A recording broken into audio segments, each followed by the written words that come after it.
18 ming olam oshibi agar boshingdadir, ne ajab chun sarvinozim 18 yoshindadir.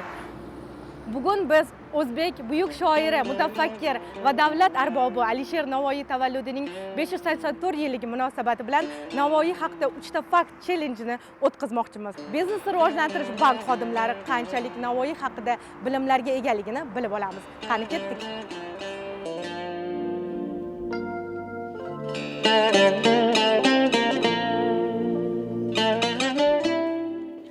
Laylo, qalaysiz, yaxshimisiz? Yaxshimisiz? Navoiy haqida 3 ta fakt ayta olasizmi? Albatta. Birinchi faktimizni 1441-yilda 9-fevralda Alisher Navoiy tavallud topgan, ya'ni Xuroson poytaxti Hirot shahrida hamda davlat arbobi va musiqashunos bo'lgan.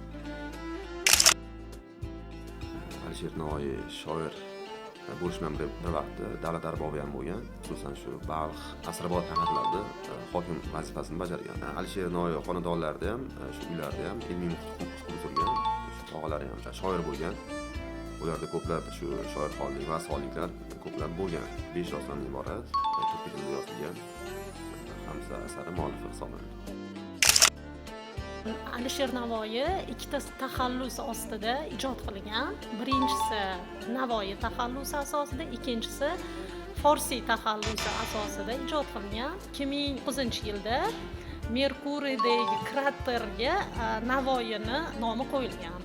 Alisher Navoiyni rahbarligi ostida, o'sha homiyligi ostida 300 dan oshiq o'z jamg'armasida 300 dan oshiq bino va inshootlar qurilgan. Alisher Navoiy 4 yoshdan boshlab maktabga chiqishni boshlagan. 10-12 yoshlaridan boshlab o'zi she'r yoza boshlagan va ikkita tilda, turkiy va forsiy tillarda ijod qilgan.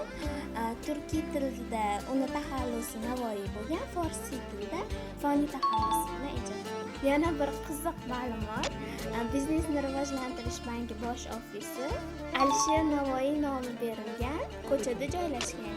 Ya'ni Alisher Navoiy ko'chasi 18-xavf.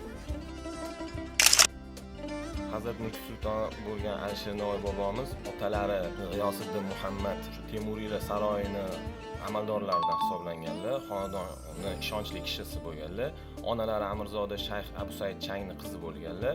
O'zimizni Toshkentimizni o'sha faxr hisoblangan o'zimiz metropolitenimizning bitta bekati ham Alisher Navoiy nomlariga nomlangan bo'lib, u shu bekatda o'sha mashhur asarlardan biri Hamsa ko'rsatib o'tilgan. Shatranj o'yinida mohir bo'lganlarki, bir o'zlari bir vaqtning o'zida ikki raqib bilan bir vaqtda tosh sura olganlar.